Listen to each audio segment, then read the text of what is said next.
Hello student, my self Shailesh Kumar Maurya. और आज हम लोग अपने एनसीईआरटी के क्लास 12 का जो हमारा चैप्टर है aldehyde, ketones and carboxylic acid, इसको हम लोग टॉपिक वाइज डिस्कशन को स्टार्ट करेंगे। ठीक है, हम क्या करेंगे, एक एक टॉपिक उठाएंगे, पहले उसकी एक्सप्लेनेशन को समझेंगे, फिर देखेंगे एनसीईआरटी में क्या लिखा हुआ है। इससे हमें बेनिफिट क्या होगा, एक तो हमारी इससे पूरी एनसीईआरटी बहुत अच्छे से प्रिपेयर हो जाएगी और एनसीईआरटी से डायरेक्टली उठ के आपके जेई और नीट में भी कई सारे क्वेश्चंस उठ के आते हैं, तो इन दोनों को भी फिर आप इजीली क्या कर पाओगे, टैकल अप कर पाओगे। हम इसमें करेंगे क्या, कोई भी एक पैसेज उठाया, पहले इसकी हम क्या करेंगे, एक्सप्लेनेशन को देखेंगे, उसके बाद हम वापस से एनसीईआरटी पर रिटर्न होंगे और फिर लाइन बाय लाइन इसके जो भी इंपॉर्टेंट पॉइंट्स है उसको हाईलाइट करके समझेंगे। तो अभी इस वीडियो में मैंने ये इंट्रोडक्शन वाला पार्ट लिया है, यूनिट वाइज इसको डिस्कस करेंगे। ठीक है, तो आइए बिना किसी देरी के वीडियो को स्टार्ट करते हैं। ठीक है, तो ये सारी चीज़ें आप समझ गए, इसको मैं जल्दी से हटाता हूँ और अब वीडियो को स्टार्ट करते हैं। तो पहले हम ये जो पैसेज है ना, इसका हम एक बार यहाँ पे एक्सप्लेनेशन देखते हैं। देखिए, पहले इस चैप्टर में हमें बेसिकली डील करना है आपका, ठीक है, कार्बोनिल ग्रुप के साथ में। तो हमें पहले पता होना चाहिए कार्बोनिल ग्रुप होता क्या है। सी डबल बॉन्ड ओ, इस सिस्टम को हम क्या कहते हैं, कार्बोनिल सिस्टम कहते हैं। अब यही सिस्टम जब अलग अलग जगह पे लगता है तो वो अलग अलग ग्रुप्स का फॉर्मेशन करता है। तो मैं यहाँ पे पहले कुछ कार्बोनिल सिस्टम इस तरह से बना देता हूँ, उसके बाद में फिर हम इस चीज़ों को समझेंगे। पहले मैं यहाँ पे कुछ कार्बोनिल सिस्टम आपके सामने ड्रॉ कर देता हूँ। ठीक है, चलो, ये कुछ मैंने कार्बोनिल सिस्टम्स बना दिए। हमने देखा कार्बोनिल सिस्टम का मतलब क्या है, ऐसा कोई भी सिस्टम जिसमें कार्बन डबल बॉन्ड ऑक्सीजन लगा हो। अब यही जब एक कार्बोनिल सिस्टम इस तरह से बस केवल और केवल हाइड्रोजन एटम से लग जाता है, तो इसी पर्टिकुलर सिस्टम को हम क्या कहते हैं, आपका अल्डिहाइड्स कहते हैं। तो अल्डिहाइड में कुछ नहीं होता, वो कार्बोनिल सिस्टम बस एक हाइड्रोजन से लग गया। अब यही कार्बोनिल सिस्टम जब दोनों तरफ कार्बन एटम से लग जाता है, यानी इधर भी कार्बन से लग गया, दूसरे तरफ भी कार्बन से लग गया, तो इसी पर्टिकुलर सिस्टम को हम क्या कहते हैं, आपका कीटोनिक सिस्टम कहते हैं। अब यही कार्बोनिल सिस्टम जब आपका OH ग्रुप से लग जाता है, ये हो गया OH, यहाँ पे ये दोनों तरफ क्या लग गया, आपका कार्बन एटम। जब ये कार्बोनिल सिस्टम आपका OH से लग जाता है तो इसको हम क्या कहते हैं, आपका बिल्कुल सही, इसको हम कहते हैं कार्बोक्सिलिक एसिड कहते हैं। ठीक है, ये सब बहुत बेसिक सा है, पता ही है बस, लेकिन बुक में लिखा है तो एक बार हम इसको देखते चलेंगे। जब ये कार्बोनिल सिस्टम आपके NH2 ग्रुप से लग जाता है तो इसको हम क्या कहते हैं, आपका इसको हम अमाइड कहते हैं। ठीक है, acid amide, C double bond O NH2। और अगर इसमें हम देखें कि अगर यही आपका कार्बोनिल सिस्टम जब किसी हेलोजन से लग जाता है, जैसे X, इसका एग्जाम्पल मतलब क्या हुआ, जैसे मान लीजिए किसी ने लिखा C double bond O Cl, तो इसको हम क्या कहते हैं, तो इन जनरल इस पर्टिकुलर को हम कहते हैं अकाइल हलाइड बोलते हैं, अकाइल हलाइड बोलते हैं। जो भी हलाइड लगेगा उसके हिसाब से, जैसे यहाँ पे क्या लगा हुआ है, C double bond O Cl, तो इसका नाम क्या हो जाएगा, अकाइल क्लोराइड बोल देंगे इसको। ठीक है, तो इस तरह के सिस्टम होते हैं। तो एक बार जल्दी से देख लेते हैं, जब हाइड्रोजन से लगा तो उस पर्टिकुलर चीज़ को हमने क्या कहा, अल्डिहाइड। जब आपका दोनों तरफ कार्बन से लग गया तो क्या बोला उसको, कीटोन। जब एक तरफ OH ग्रुप से लगा तो उसको क्या बोला, कार्बोक्सिलिक एसिड। जब NH2 ग्रुप से लगा तो उसको क्या बोला, अमाइड। जब हेलोजन से लगा तो उसको हमने क्या बोला, अकाइल हलाइड। एग्जाम्पल के तौर पे जब हमने क्लोरीन लगाया तो उसको क्या बोल दिया, अकाइल क्लोराइड बोल दिया। ठीक है, तो ये आपका पूरा का पूरा यहाँ पे सिस्टम चला आ रहा था।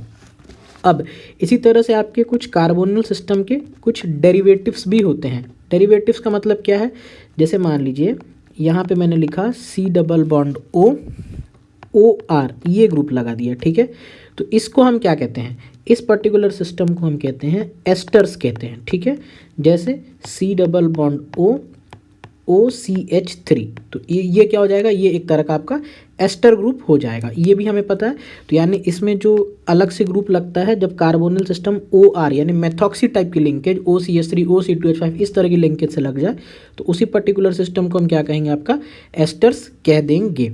और यही कार्बोनिल जब आपका दो कार्बोक्सिलिक एसिड, जैसे C डबल बॉन्ड OOH है, यहाँ पे मान लीजिए R1 है, और एक और मैं इसी तरह से आपकी कार्बोक्सिलिक एसिड ले लेता हूँ C double bond OH R2। जब आपका दो कार्बोक्सिलिक एसिड मान लीजिए कंबाइन कर गया तो यहाँ से क्या होगा, एक आपका वाटर मॉलिक्यूल का लॉस हो जाएगा इस तरह से, -H2O। अगर हम यहाँ पे H2O को हटा दें तो क्या बचेगा, बताइए, R1 C double bond O O C double bond O R2, ये सिस्टम बचेगा। ध्यान से देखिए, हमने कुछ नहीं किया, यहाँ पे ये OH था, यहाँ पे ये OH था, दोनों में से वाटर निकाल दिया तो एक ऑक्सीजन बच जाएगा। ठीक है, इस तरह से ये मैंने दिखाया।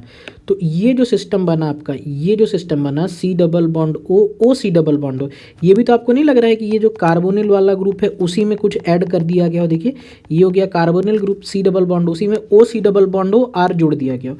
तो इस तरह के सिस्टम को हम क्या कहते हैं, इसको हम कहते हैं एसिड एनहाइड्राइड। आप जान लो, एनहाइड्राइड शब्द का प्रयोग ही वहाँ करते हैं जहाँ पे वाटर निकला हुआ हो। तो दो एसिड थे, एसिड में से वाटर निकला है ना, यहाँ पे देखो ये भी एक एसिड था, ये भी एक एसिड था, तो दोनों एसिड में से वाटर निकला, इसलिए इसको हमने कहा एसिड एनहाइड्राइड ग्रुप कह दिया। ठीक है, तो ये हो गया। तो ये सारे कुछ ग्रुप्स आपके NCERT के इंट्रोडक्शन वाले पार्ट में दे रखे हैं। तो आप चाहो तो ये मैंने इसको एक फ्रेम में कर दिया, आप इतने का एक स्क्रीनशॉट ले सकते हो। ठीक है, अब चलो हम लोग NCERT में इसको रीड कर लेते हैं कि NCERT में क्या क्या यहाँ पे बोल रखा है। ठीक है, चलो, तो ये जो पहला आपका पैराग्राफ है, एक सेकेंड, चलो यहाँ पे देखते हैं। यहाँ पे फर्स्ट पैराग्राफ में आपका यही जरूरी है, organic compound containing carbon oxygen double bond are called as carbonyl group. ठीक है, ये आपका है, ये हम लोग पहले ही देख लिए, इसको कार्बोनिल ग्रुप कहते हैं। अब एक एक लाइन रीड करते हैं। देखो, इन अल्डिहाइड, जो हमने वहाँ पे देखा, जो भी कार्बोनिल ग्रुप होता है वो किससे बॉन्डेड होता है, देखो मैं हाईलाइट कर दे रहा हूँ, वो हाइड्रोजन से बॉन्डेड होता है।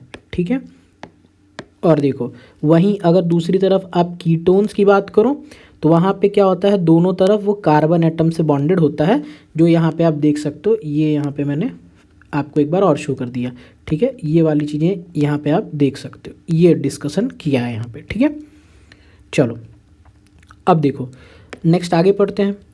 अब जब भी कार्बोनिल कंपाउंड, ठीक है, in which carbon of carbonyl group is bonded to a carbon or hydrogen or oxygen of hydroxyl moiety, यानी कुल मिला के ये कहना चाह रहा है जब ये कार्बोनिल कार्बन आपका OH ग्रुप से अटैच हो जाता है तो उसको पर्टिकुलरली हम क्या कहते हैं, कार्बोक्सिलिक एसिड कहते हैं। वहीं पे दूसरी तरफ जब आपका ऐसा कंपाउंड जिसमें वही कार्बन ग्रुप जब आपका NH2 ग्रुप से अटैच हो जाता है तो उसको हम क्या कहते हैं, अमाइड कहते हैं, या उसी को अकाइल अमाइड कहते हैं। ठीक है, सॉरी यहाँ पे दो चीज़ें दिखाया है, यहाँ पे इसको सही कर देते हैं। देखो, जब आपका कार्बन NH2 ग्रुप से अटैच हुआ तो उसको क्या बोला हमने, अमाइड बोला, लेकिन वही कार्बन जब आपका हेलोजन ग्रुप से अटैच हुआ तो उसको हमने क्या कहा, अकाइल हलाइड कहा आपका।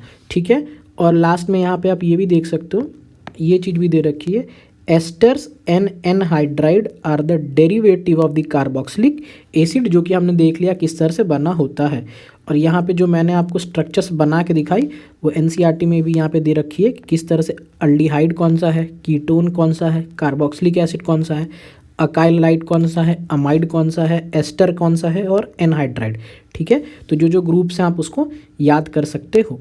ठीक है, यहाँ तक ये रहा। अब ये एक पैराग्राफ और है इंट्रोडक्शन में, ये बेसिकली क्या है ना, ये आपका इम्पॉर्टेंस को दर्शाता है कि ये कंपाउंड हमारे लिए किस तरह से इम्पॉर्टेंस रखते हैं।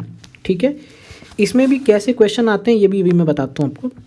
देखो, ये जो अल्डिहाइड और कीटोन वाले जो कंपाउंड होते हैं ये फ्रेगनेंस और फ्लेवरिंग ऐड कंपाउंड होते हैं।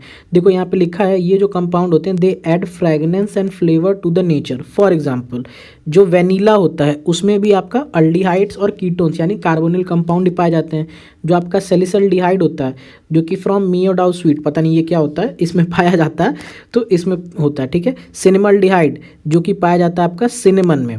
ठीक है, तो ये आप सिनेमन आपको पता होगा, दालचीनी जिसको बोलते हैं हम लोग, तो ये सब उसको क्या करते हैं, प्लेजेंट फ्रेगनेंस प्रोवाइड करते हैं। तो बेसिकली आपको इसमें से जो काम की चीज़ ध्यान रखनी है ये कि ये जो कंपाउंड है ये फ्रेगनेंस और फ्लेवर, ये जो मैं यहाँ पर रेड से कर रहा हूँ, ये इसकी क्या है, इंपॉर्टेंस है। इस चीज़ों को ये ऑर्गेनिक कंपाउंड्स में प्रोवाइड करते हैं। अब आपका काम क्या होना चाहिए, ये जो वेनिलीन लिखा हुआ है, सैलिसल्डिहाइड लिखा हुआ है, सिनेमल्डिहाइड लिखा हुआ है, इनके स्ट्रक्चर्स को याद करना है आपको। और बेसिकली इसमें भी ये जो आपका सैलिसल्डिहाइड का स्ट्रक्चर हो गया और ये सिनेमल्डिहाइड का, ये आपको याद ही होना चाहिए, क्योंकि आगे भी जब चैप्टर पढ़ोगे तो कई जगह रिएक्शंस में डायरेक्टली लिख देगा कि सिनेमल्डिहाइड रिएक्ट्स विद दिस या सैलिसल्डिहाइड रिएक्ट्स विद दिस, तो आपको ये स्ट्रक्चर पता होना चाहिए। तो ये दोनों स्ट्रक्चर आपका बहुत ज़्यादा ज़रूरी है। वेनिलीन याद कर लोगे तो अच्छा है, वरना एज सच आपका कभी कभी आप जानते हो जेई जब आप दोगे जे या नीट तो उसमें ऐसे ही क्वेश्चन पूछ देंगे कि वेनिलीन आपको कंपाउंड दे दिया, आपको डायरेक्टली पूछ देंगे उसमें कौन कौन से फंक्शनल ग्रुप प्रेजेंट होंगे। तो अब देखो कौन कौन से फंक्शनल ग्रुप प्रेजेंट होंगे, अल्डिहाइड हो गया आपका, OCH3 हो गया, OH ग्रुप्स हो गया। तो इस तरह से आपको ऑप्शन दे देंगे और आप अगर स्ट्रक्चर याद होगा तो तुरंत सही हो जाएगा, वरना आप इसको कुछ नहीं कर सकते, ठीक है। तो इस तरीके से ये है, तो इसको आप ध्यान रखना। और लास्ट वाला वही बता रहा है, थोड़ा बहुत और है कि इसको परफ्यूम, प्लास्टिक, फैब्रिक्स इसमें भी यूज़ कर लेते हैं। तो ये था आपका अल्डिहाइड कीटोन का टॉपिक 1, जिसमें हमने इंट्रोडक्शन पार्ट देखा। इसमें बेसिकली स्ट्रक्चर राइटिंग पे फोकस किया हुआ था और आपका उसके इंपॉर्टेंस के ऊपर था, ठीक है। वीडियो अच्छा लगा हो तो वीडियो को लाइक और शेयर ज़रूर करिएगा, और चैनल पहली बार आए हो तो सब्सक्राइब करके बेल नोटिफिकेशन ज़रूर प्रेस कर लीजिए, ताकि ऐसे ही हेल्पफुल कंटेंट आपके लिए हमेशा हम लोग ला सके। So that's all for today and thank you.